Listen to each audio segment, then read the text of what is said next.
This is a little more of an explanation of the Cloud Strife deck, or Najeela the Blade Blossom.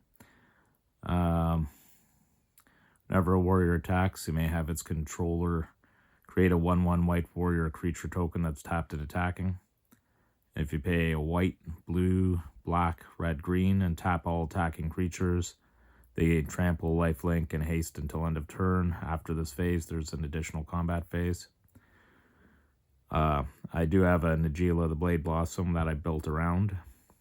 But for this one, I did it a little bit differently. For the most part, you could bring Cloud out to create little tokens here and there, but we don't really have very many warriors in this deck. The only two reasons to bring Cloud out is the second part, where we're going to attack again, or the win con card that I have that goes with Cloud Strife. So we'll see what support cards we have to get there, and the one win con where we take Cloud Strife out, we'll see what that card is. If you just want to skip through everything, it's at the end of the video. But yeah, other than that, Cloud's probably going to stay in our command zone for a majority of the game. So a few support cards here. We've got Go-Go, Master of Mimicry. If we pay XX, tap it, we can copy target activated or triggered ability you control X times. So that just gives us options for some of our activated or triggered abilities that we've got. We've got Sorceress Schemes. Return target instant or sorcery card from your grave or exiled card with flashback you own to your hand, add a red. We can flash this back. We can do that with any of our instants or sorceries, but our win con card is a sorcery. So I believe it's a sorcery. Yes. So we could use this to get it back. So if we don't win with it, but we're close, we can get it back and do it again. We've got Y'shtola Rule. At the beginning of your end step, exile target creature you control, return it to the battlefield under its owner's control. Then if it's the first end step of the turn, there's an additional end step. So this could take advantage of any end step things, or, and enter the battlefield trigger on a creature or you control. We've got Terra, Magical Adept. This is for the sagas in here. When she enters, mill 5 cards, put up to 1 enchantment card milled this way into your hand. This also gets some stuff into her graveyard because we've got some graveyard things that are going to be going on. If we pay 4, a red and a green, we get to exile Terra and then return it transformed. She's going to return as Esper Terra. We get to, for the first 3 chapters, create a token that's a copy of target non-legendary enchantment you control. It gains haste. If it's a saga, you put up to 3 lore counters on it. Sacrifice it at the beginning of your next end step. And on the 4th one, we add 2 white, 2 blue, 2 black, 2 red, 2 green. Then we exile it and bring her back on this side. If we've got haste, then we can just pay right into it and flip her again. We've got Summon GF Cerberus. First chapter, Survey 1. For a second chapter, when we next cast an instant or sorcery spell, we copy it. And for the 3rd chapter, when you next cast an instant or sorcery spell, copy it twice. So this is for any sorceries or instants we have to cast that we'd like to copy. And we've got Ether. It's also a copy thing. We exile it, add a blue, and when we next cast an instant or sorcery, we copy the spell.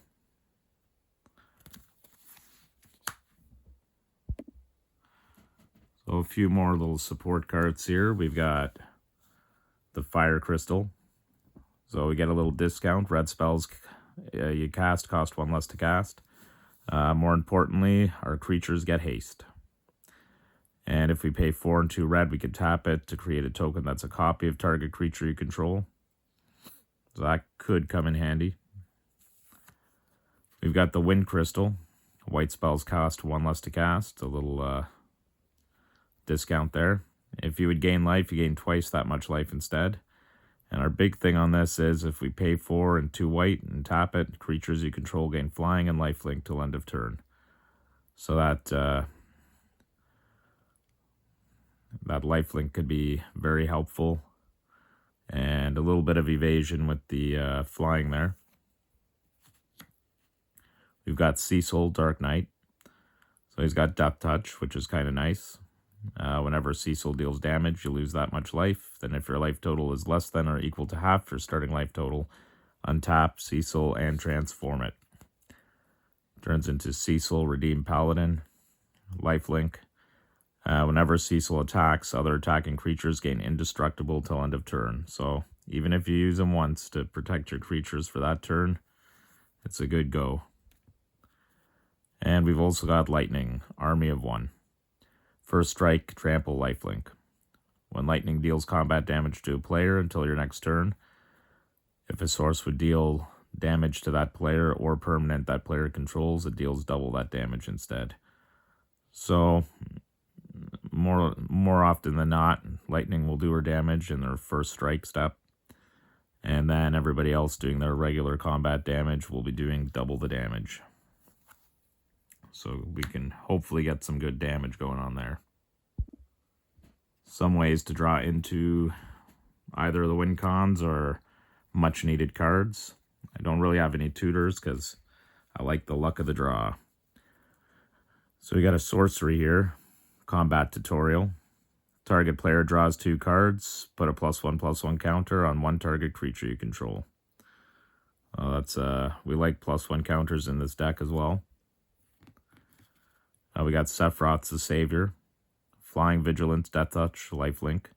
When Sephiroth enters, reveal the top 10 cards of your library. For each card type, you may put a card of that type from among the revealed cards into your hand. Put the rest at the bottom in a random order. We've got Dark Confidant. At the beginning of your upkeep, reveal the top card of your library and put that card into your hand. You lose life equal to its mana value. So with that lifelink, hopefully that mitigates that life loss. We got Kane, Treacherous Dragoon. I really like Kane. During your turn, he has flying, so a bit of evasion there. When Kane deals combat damage to a player, that player gains control of Kane. If they do, you draw that many cards, create that many tap treasure tokens, lose that much life. With the lifelink, we could mitigate that. And Kane is drawing us cards and creating treasure tokens. Hopefully an opponent eventually gives them back to you. Who knows if they will. We've got Memories Returning. Reveal the top 5 cards of your library. Put one of them into your hand, so you get first choice. Then choose an opponent. They put one at the bottom of your library. Then you put one in your hand. Then they put one on the bottom of your library. Then put one in your hand. It's got flashback, so you can do this again. Remember, sharing is caring. We got Secret Rendezvous. You and target opponent each draw 3 cards. And we've got Barnabas Tharmer, also known as Crom. We got Flying and Haste. And whenever an opponent casts their second spell each turn, we get to draw a card. So let's just briefly talk about, let's just talk about some of the removal we've got here, or what I consider removal. We got Summon Shiva. Tap for the first 2 chapters. We are going to tap target creature an opponent controls, put a stun counter on it. For the last chapter, we're going to draw a card for each tapped creature your opponent controls. So we got a bit of card draw there. To slow the opponents down, we've got Sleep Magic. Enchant creature. When its aura enters, tap enchanted creature. It doesn't untap during its controller's untap step. And when enchanted creature is dealt damage, sacrifice this aura. So they can remove it, but it only cost 1 to bring in, so it's pretty cheap. We've got Observed Stasis, another way to slow them down. It's got Flash. Enchant creature an opponent controls. When this aura enters, remove enchanted creature from combat. Then draw a card for each tapped creature its controller controls. So we can draw some cards here as well. An enchanted creature loses all abilities and can't attack or block. So you can nerf something. And we got Stuck in Summoner's Sanctum. It's got Flash. You enchant an artifact or creature. When this aura enters, tap Enchanted Permanent. Enchanted Permanent doesn't untap during its controller's untap step. And its activated abilities can't be activated. So you can go for a creature or for a problematic artifact. We've got Summon Baleful. For the first chapter, each opponent chooses a creature with the greatest mana value among creatures they control. Return those creatures to their owner's hands. And for the second, third, and fourth chapter, we get to tap up to one target creature and put a stun counter on it.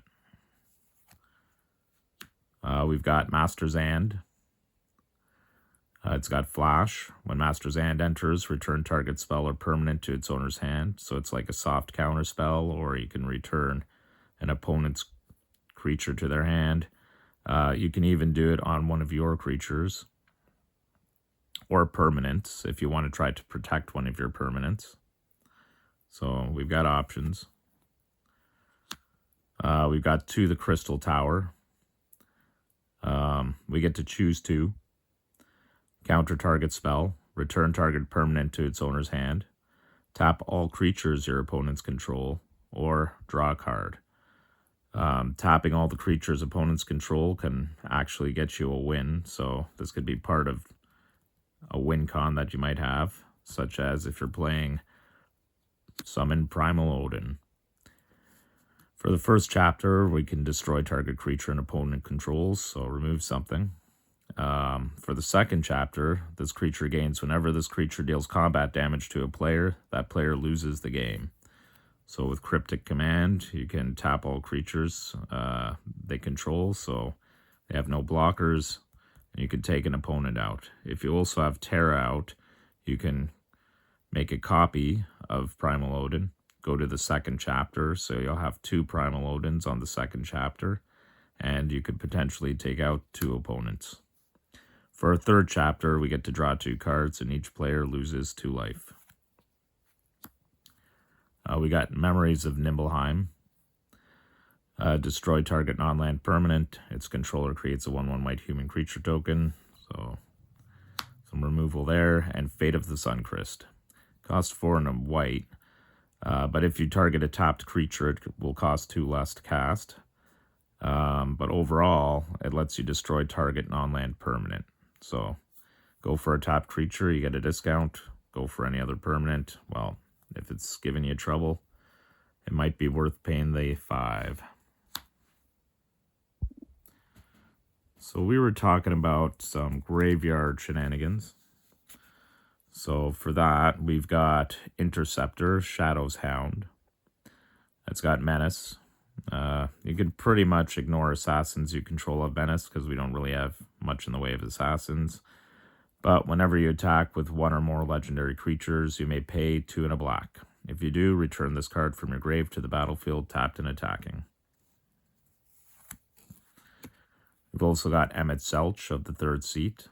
The big thing on this card is spells you cast from your graveyard cost 2 less to cast. So you just love that discount. Whenever one or more opponents lose life, you may cast target instant or sorcery card from your grave. If that spell would be put into your grave, exile it instead. Kind of stinks, but hey, you get to bring something back from your grave. That discount could come in handy with other cards like Orphan, Cocoon of Fal'Cie. During each of your turns, you may play a land, you may play a land and cast a permanent spell of each permanent type from your graveyard. And with Emmett Selch of the 3rd seat, well, you can get a discount for that. Also, we've got Emmett Selch Unsundered. It's got Vigilance. When he enters or attacks, draw a card, then discard a card.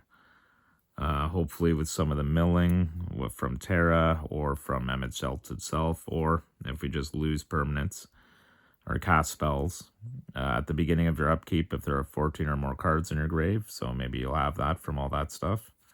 You get to transform him to Hades, Sorcerer of Eld. It's got Vigilance. During your turn, you may play cards from your grave, but if a card or token would be put into your grave from anywhere, exile it instead. And we've also got Kenrith, the Returned King. Bit of a Swiss Army knife. People will probably remove him. But if we pay a red, all creature gain trample and haste till end of turn. We like +1 counters in this deck, so 1 in a green gets a +1 counter on target creature. 2 in a white, you gain 5 life. Life gain's nice in this deck too. 3 in a blue, target player draws a card. Drawing cards is a good thing too. And if you pay 4 in a black, put target creature card from a graveyard onto the battlefield under its owner's control.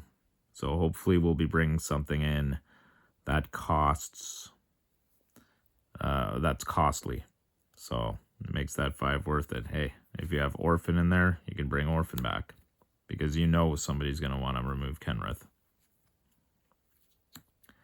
We've got Rejoin the Fight for 5 in a black. Mill 3 cards. Then starting with the next opponent in turn order, each opponent chooses a creature card in your graveyard that hasn't been chosen. Return each card chosen this way to the battlefield under your control. So if you have some pretty pricey or few creatures, you can kind of force them to choose creatures that you want out. Obviously the spell is better with the more opponents you have. But it's another way to throw cards into your grave. We got Celeste, Rune Knight. When Celeste enters, discard any number of cards, then draw that many +1. So again, we can throw stuff in our grave and we can draw some cards. Whenever 1 or more other creatures you control enter, if one of them or more of them entered from a graveyard or was cast from a grave, put a +1/+1 counter on each creature you control. So we're going to boost our creatures by bringing stuff back. And we've got Yuna's Decision. It's a sorcery. Again, things we can copy. So we can sack a creature. If we do, draw a card, and then we can put a creature card or land card from our hand onto the battlefield. This will come in handy because later on you'll see we'll have tokens. If we have a 1/1 token, why not replace it with a stronger creature card. Ugh. Also, we can return 1 or 2 target permanent cards from our grave to our hand. So we got options there. If you had that spell copied, maybe you could do 1 of each. So let's look at some of these +1 counters we're going to be putting on creatures. We've got Trommel, Seamer's Butler. Each other non-token creature you control enters with an additional +1 counter, and if we pay 1 and tap him, we get to proliferate X times, where X is the number of non-token creatures you control that entered this turn. We've also got Shalinda, Yevon Acolyte. She's got lifelink. Whenever another creature you control enters, put a +1/+1 counter on that creature if its power is less than Shalinda's power. Otherwise, put a +1/+1 counter on Shalinda. So these tokens that we're supposedly going to make, a lot of them will be 1/1s, and they'll be getting +1 counters. We've got a Sphere Grid. Whenever a creature you control deals combat damage to a player, put a +1/+1 counter on it. Also, creatures you control with +1 counters on them have reach and trample. So a little protection from flyers and maybe trampling over the opponent. We've got Dion, Bahamut's Dominant.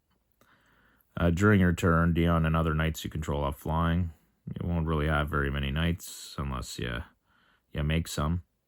When Dion enters, you create a 2/2 white knight creature token. We could pay 4 and 2 white to exile Dion and return him. Transformed. Turning into Bahamut, Warden of Light. For the first 2 chapters, we're going to put a +1/+1 counter on each other creature we control. So we get to buff everybody, and those creatures gain flying till end of turn. So we'll get some evasion there. Then for the third one, we get to destroy target permanent. and we will transform and back into Dion, making another knight creature token. We've got Gao, Feral Youth. Whenever Gao attacks, put a +1/+1 counter on it. At the beginning of each end step, if a card left your graveyard this turn, Gao deals damage equal to its power to each opponent. So Gao will be getting his own +1 counters. You'll be putting +1 counters on him from other things. Any graveyard shenanigans you do, he'll be doing damage to each opponent.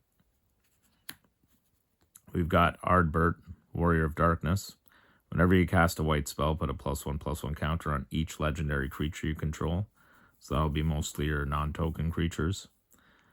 They gain Vigilance till end of turn. Whenever you cast a black spell, put a +1/+1 counter on each legendary creature you control. They gain Menace till end of turn. Again, boosting your guys up. Kamari, Valiant Guardian. Got Vigilance, and at the beginning of combat on your turn, put a +1/+1 counter on him. Tap target creature an opponent controls, so a bit of soft removal. Then you can have Kamari become a copy of that creature, except its name is Kamari, and adds Vigilance and this ability. You've also got Waka, Devoted Guardian. It's got Reach, Trample. Whenever Waka deals combat damage to a player, destroy up to one target artifact that player controls and put a +1 counter on Waka. So we got two things going on, buffing and removing something. And then at the beginning of your end step, if a counter was put on Waka this turn, put a +1/+1 counter on each other creature you control. So with your Stole out, that'll help that beginning of the end step thing going on. We've got Aerith, Gainsborough. A lifelink, whenever you gain life, put a +1/+1 counter on her. When she dies, put a X +1/+1 counters on each legendary creature you control, where X is the number of counters, +1 counters on Aerith. So we do have life gain. We know we can get +1 counters, so she could become scary strong. And if somebody removes her, everybody else can become scary strong. We've got the Earth Crystal. Green spells cost 1 less to cast. If one or more +1 counters would be put on a creature, twice that many +1 counters are put on it instead. If we pay 4 and 2 green and tap it, we get to distribute 2 +1 counters among 1 or 2 target creatures you control, and each of those ones will be doubled. We've got Yuna's Whistle. It's an instant. Reveal cards from the top of your library until you reveal a creature card. Put that card into your hand and the rest on the bottom of your library in a random order. When you reveal a creature card this way, put X +1 counters on target creature you control, where X is the mana value of the card. So another nice way to boost something up and find something. We got Protection Magic. Put a shield counter on each of up to 3 target creatures. Some protection. And counters. We've got Titus, Yuta's Guardian. At the beginning of combat on your turn, you may move a counter from target creature you control onto a second target creature you control. When one or more creatures you control with counters on them deal combat damage to a player, you may draw a card and proliferate. So you can't go wrong with Titus. And we can also do it to our summons and get their chapters used over again. We've also got Riku, Resourceful Guardian. Whenever you put 1 or more counters on a creature, until end of turn, that creature can't be blocked by creatures your opponents control. So, yay for that. We've also got Steal 1, and tap it. Move a counter from target creature an opponent controls onto target creature you control. You can even have Titus maybe move a +1 counter onto the Primal Odin, and it will be unblockable. Another somewhat finisher here is Sin, Unending Cataclysm. It's got Flying and Trample. As Sin enters, remove all counters from any number of artifacts, creatures, and enchantments. So, sounds like it's not just yours, everywhere. Sin enters with X +1/+1 counters on it, where X is twice the number of counters removed this way. When Sin dies, put its counters on target creature you control, then shuffle this card into its owner's library. So you can take somebody out with this card, and if it dies, you can throw its +1 counters on something else. Maybe throw it on Aerith. That way when she dies, she can throw it on everybody. So we're going to make some tokens as well. To start off, we've got Summon Good King Mog, the 12th. For the first chapter, we create 2 1/2 white Moogle creature tokens with lifelink. So there's that lifelink again. Whenever you cast a non-creature spell this turn, create a token that's a copy of a non-saga token you control. And for the last chapter, we're going to put 2 +1 counters on each other Moogle you control, because Moogles are cool. We're also going to summon Knights of Round. For the first 4 chapters, we create 3 2/2 white knight creature tokens. And for the last chapter, other creatures you control get +2/+2 till end of turn, and put an indestructible counter on each of them. That's pretty crazy. We've also got Hero of Light. It's got Vigilance. Hero of Light's power is equal to the number of creatures you control. Whenever you attack for each opponent, create a 1/1 white human creature token that's tapped and attacking that player or planeswalker they control. Another way to make some tokens, we've got Mog Moogle Warrior, lifelink. At the beginning of your end step, each player may discard a card. Each player discarded a card this way draws a card. If a creature card was discarded this way, create a 1/2 white Moogle creature token with lifelink. If a non-creature card was discarded this way, put a +1/+1 counter on each Moogle you control. This is a bit expensive for 5 and 2 white, but we get to create 4 colorless hero creature tokens, and then we put a +1 counter on each creature we control. So it's good in both ways. We've got Moogle's Valor. It's good for a surprise if you want to make more tokens, or it's good to protect your creatures as well. So for each creature you control, create a 1/2 white Moogle creature token with lifelink. Then creatures you control gain indestructible until end of turn. We've also got Champions from Beyond. This is a nice one. You pay X and 2 white. When this enchantment enters, create X 1/1 colorless hero creature tokens. When you attack with 4 or more creatures, scry 2, then draw a card. Whenever you attack with 8 or more creatures, those creatures get +4/+4 till end of turn. That's a nice one to have out if you're got quite a few creatures on the board and you want those buffs. We've also got Kefka Palazzo, or Perforos. It's got indestructible. As long as your devotion to red is less than 5, he isn't a creature. When another creature you control enters, Kefka deals 2 damage to each opponent. If we pay 2 in a red, creatures you control get +1/+0 till end of turn. So hopefully with the token making, you will do lots of damage. It would be nice to have or bring Kefka out after the win con has been cast as well, because you'll see why. We'll be bringing out a lot of tokens. And that could do a lot of damage, maybe killing some people before you even attack. Or finish doing damage in your attack. So of course with a lot of tokens, we've got Sephiroth, Fabled Soldier. So when he enters or attacks, you can sacrifice another creature. If you do, draw a card. Whenever another creature dies, target opponent loses a life and you gain a life. If this is the 4th time this ability has resolved this turn, transform Sephiroth. You can even use Go-Go to speed things up. And we got Sephiroth, One-Winged Angel. As this creature transforms into Sephiroth, One-Winged Angel, you get an emblem with whenever a creature dies, target opponent loses a life, you gain a life. When Sephiroth attacks, you may sacrifice any number of other creatures. If you do, draw that many cards. So you can card draw, and we could ping people off and gain life. On top of that, we've got the Phantom Train. Phantom Train works well with Sephiroth.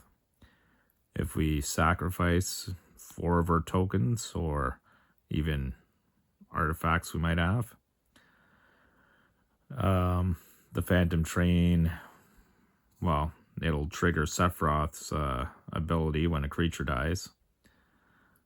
So for the Phantom Train, we got Trample and sacrifice another artifact or creature. We can do that as many times as we want. Put a +1/+1 counter on the vehicle. It becomes a spirit artifact creature in addition to its other types until end of turn. And if you have enough tokens or artifacts, especially if you have haste and you just brought it out. This could be a finisher as well. We've got the Albed Salvagers. Whenever this creature or another creature or artifact you control dies, target opponent loses a life and you gain a life. So that'll work well with Sephiroth and the Phantom Train. And we got Golbez, Clad in Darkness. Whenever another creature dies, or a creature card is put into a graveyard from anywhere other than the battlefield, or a creature card leaves your graveyard with our graveyard shenanigans, Golbez will deal 1 damage to each opponent. We can also pay 1 in a black, and each player mills a card. So finally, we get to a couple of the other win cons. We've got Luca Stadium. So we can tap it for a mana, put a point counter on this artifact, and whenever a creature deals combat damage to you, remove a point counter from this artifact. Whenever a creature you control deals combat damage to an opponent, put a point counter on this artifact. Then if it has 10 or more point counters, remove them all and that player loses the game. So with a lot of token creatures, you could potentially do this. And going to our win con unfortunately isn't Final Fantasy, but that's okay. It's Doctor Who. Our win con is Nanogen Conversion. So we're going to cast this when we have Cloud Strife out on the battlefield with quite a few tokens. Let's pretend you have 8 creatures on the board and you bring Cloud Strife out. So that's 9 creatures out on the board. You choose target creature you control. We're going to choose Cloud Strife. Each other creature becomes a copy of that creature until end of turn. So now you have 9 Najeelas on the board, or Cloud Strifes on the board, except it isn't legendary, so you get to keep them. Now you get to attack with those 8 Cloud Strifes. Because you just brought your Cloud Strife that you copied out onto the board. So if you attack with those 8, each one will see each other. And essentially, you'll be creating 8 times 9. So 72, 1/1 White Warrior creature tokens that are tapped and attacking your opponents. And you can divvy them up as you'd like to take out, hopefully, all of your opponents. And that was the Cloud Strife deck explained a little bit more. I hope it gave some ideas, and thank you for watching.